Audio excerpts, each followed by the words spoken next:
नमो श्रीयतिराजाय विवेकानन्दसूरय सच्चित्सुखस्वरूपाय स्वामिने तापहारिणे। ঠাকুর শ্রী রামকৃষ্ণ পরমহংসদেবের শ্রীচরণে, সংঘজননী শ্রী শ্রী মা সারদা দেবীর শ্রীচরণে এবং যুগনায়ক স্বামী বিবেকানন্দের শ্রীচরণে আমার সশ্রদ্ধ ভক্তিপূর্ণ প্রণাম। নমস্কার।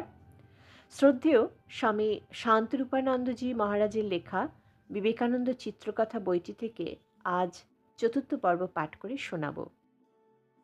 ভারতে প্রত্যাবর্তন। বিশ্ববিজয়ী স্বামী বিবেকানন্দ স্বদেশের অপযশ গ্লানি দূর করে ফিরে আসছেন ভারতে। সমগ্র ভারত সাগ্রহে অপেক্ষা করছিল এই বীর সন্তানকে বরণ করে নেওয়ার জন্য। ফ্রান্স, ইটালি, রোম হয়ে স্বামীজি 1897 খ্রিস্টাব্দের 15 জানুয়ারি কলম্বো বন্দরে নামলেন। জাহাজ ঘাটে হাজার হাজার নরনারী, রাস্তায় রাস্তায় পত্রপুষ্প শোভিত বিরাট বিরাট তোরণ, চারিদিকে বিপুল উৎসাহ ও উদ্দীপনা। তাঁর অভিনন্দনের জন্য কলম্বোর ফ্লোরাল হলে এক মহতী সভা অনুষ্ঠিত হয়। অভিনন্দনের উত্তরে স্বামীজি দেশবাসীকে ভারতের অতীত গৌরবের কথা স্মরণ করিয়ে দিয়ে বলেন, যদি পৃথিবীর মধ্যে এমন কোনো দেশ থাকে যাকে পুণ্যভূমি নামে অভিহিত করা যেতে পারে, যদি এমন কোনো দেশ থাকে যেখানে মনুষ্য জাতির ভিতর সর্বাপেক্ষা অধিক ক্ষান্তি, ধৃতি, দয়া, শৌচ প্রভৃতি সদ্গুণের বিকাশ হয়েছে, তবে নিশ্চয় করে বলতে পারি তা আমাদের মাতৃভূমি এই ভারতবর্ষ। এখান থেকে শুরু হলো স্বামীজির বিখ্যাত কলম্বো থেকে আলমোড়া বক্তৃতামালা।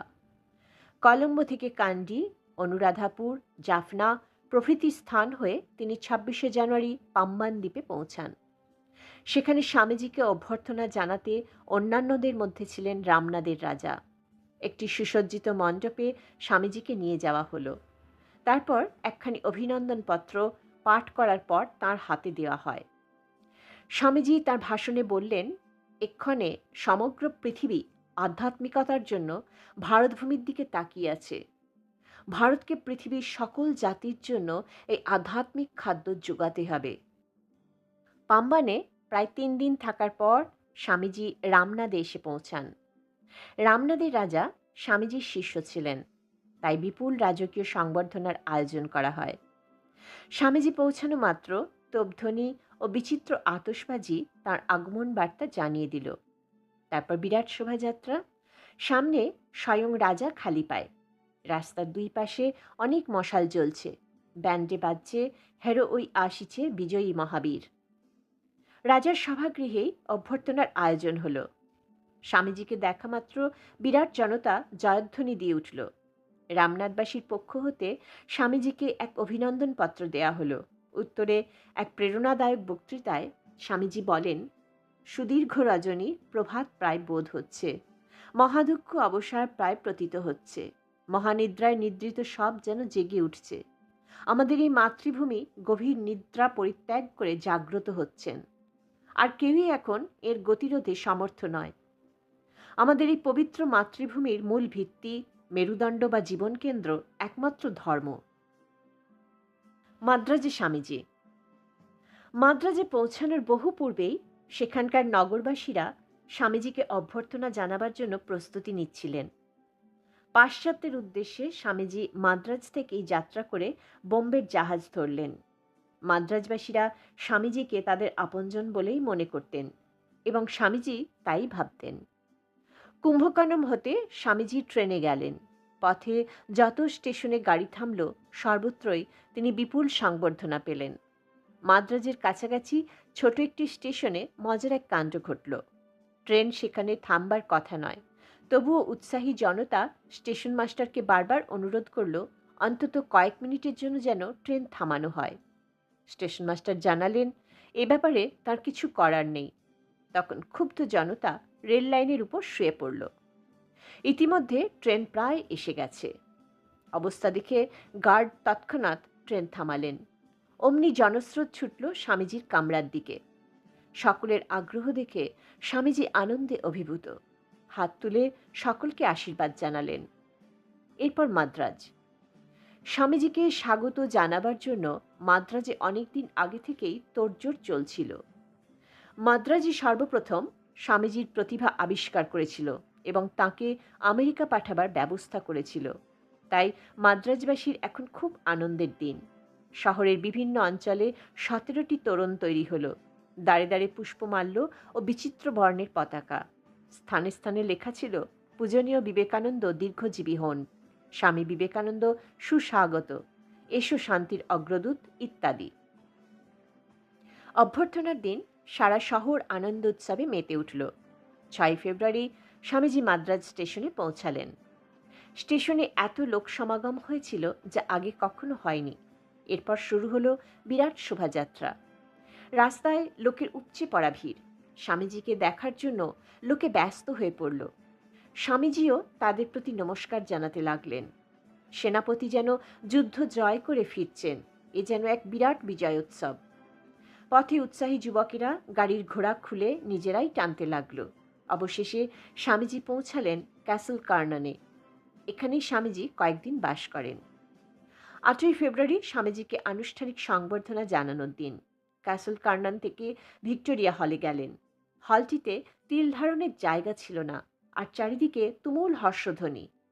এরই মধ্যে অভিনন্দনপত্র পাঠ করা হলো। জনতার মধ্য থেকে প্রচণ্ড ধ্বনি উঠল, খোলা জায়গায় সভা হোক। বাধ্য হয়ে স্বামীজি হলের বাইরে গেলেন। গাড়ির উপর দাঁড়িয়ে বক্তৃতা আরম্ভ করলেন। কিন্তু বিশাল জনতার কোলাহল, হর্ষধ্বনি এমনই প্রচণ্ড যে সকলে তার কথা শুনতে পেল না। তিনিও সংক্ষেপে বক্তৃতা শেষ করলেন। আমার সমরনীতি। মাদ্রাজে স্বামীজি 9 দিন ছিলেন। প্রত্যেক দিন তাঁকে বক্তৃতা দিতে হয়েছিল। তার মধ্যে সবচেয়ে উল্লেখযোগ্য আমার সমরনীতি বক্তৃতাটি। এই ভাষণে তিনি বলেন, সংস্কারকগণকে আমি বলতে চাই, আমি তাঁদের অপেক্ষা একজন বড় সংস্কারক। তারা একটু আধটু সংস্কার করতে চান, আমি চাই আমূল সংস্কার। আমাদের প্রভেদ কেবল সংস্কারের প্রণালীতে। তাঁদের প্রণালী ভাঙিয়া চুরিয়া ফেলা, আমার পদ্ধতি সংগঠন। তবে আমি কি প্রণালীতে কাজ করব? আমি প্রাচীন মহান আচার্যগণের উপদেশ অনুসরণ করতে চাই। হে ভাবী সংস্কারকগণ, ভাবী স্বদেশ হিতৈষীগণ, তোমরা হৃদয়বান হও, প্রেমিক হও। দেশের দুর্দশা চিন্তা কি তোমাদের একমাত্র ধ্যানের বিষয় হয়েছে? এবং ওই চিন্তায় বিভোর হয়ে তোমরা কি তোমাদের নাম, যশ, স্ত্রী, পুত্র, বিষয়, সম্পত্তি, এমনকি শরীর পর্যন্ত ভুলেছ? যদি হয়ে থাকে তবে বুঝবে তোমরা প্রথম সোপানে, স্বদেশ হিতৈষী হবার প্রথম সোপানে মাত্র পদার্পণ করেছ। মানলাম তোমরা দেশের দুর্দশার কথা প্রাণে প্রাণে বুঝছ, কিন্তু জিজ্ঞাসা করি, এই দুর্দশা প্রতিকার করবার কোনো উপায় স্থির করেছ কি? কেবল বৃথা বাক্যে শক্তিক্ষয় না করে কোনো কার্যকর পথ বার করেছ কি? কিন্তু এতেও হলো না। তোমরা কি পর্বতপ্রায় বাধাবিঘ্নকে তুচ্ছ করে কাজ করতে প্রস্তুত আছো? যদি এই 3টি জিনিস তোমাদের থাকে, তবে তোমরা প্রত্যেকেই অলৌকিক কাজ করতে পারো। কলকাতায় স্বামীজি। মাদ্রাজের পর কলকাতা। মাদ্রাজ থেকে জাহাজ চড়ে স্বামীজি কলকাতায় আসেন। বজবজে পৌঁছান 18ই ফেব্রুয়ারি। পরের দিন স্পেশাল ট্রেনে বজবজ থেকে শিয়ালদা। তখন সকাল 7:30। প্ল্যাটফর্মে তিনি নামামাত্রই চারিদিকে বিশাল জনতার তুমুল জয়ধ্বনি উঠল। জয় পরমহংস রামকৃষ্ণ দেব কি জয়, জয় স্বামী বিবেকানন্দ কি জয়। স্বামীজি সকলের উদ্দেশ্যে হাত তুলে নমস্কার জানালেন। স্বামীজি ঘোড়ার গাড়িতে ওঠা মাত্রই উৎসাহী যুবকেরা ঘোড়া খুলে দিয়ে নিজেরাই গাড়ি টেনে নিয়ে যেতে লাগলো। গাড়ির সামনে ব্যান্ড পার্টি আর পিছনে বিরাট শোভাযাত্রা। কীর্তনের দল গান গাইতে গাইতে চলল। রাস্তার দুই দিকে নানা রঙের পতাকা, ফুল, মালা ও পত্রসজ্জা। সার্কুলার রোডে বর্তমান নাম আচার্য প্রফুল্লচন্দ্র রোড, হ্যারিসন রোডের মোড়ে বর্তমান নাম মহাত্মা গান্ধী রোড এবং রিপন কলেজের সামনে বিশাল 3টি সুসজ্জিত তোরণে লেখা ছিল যথাক্রমে জয় স্বামীজি, জয় রামকৃষ্ণ, স্বাগত।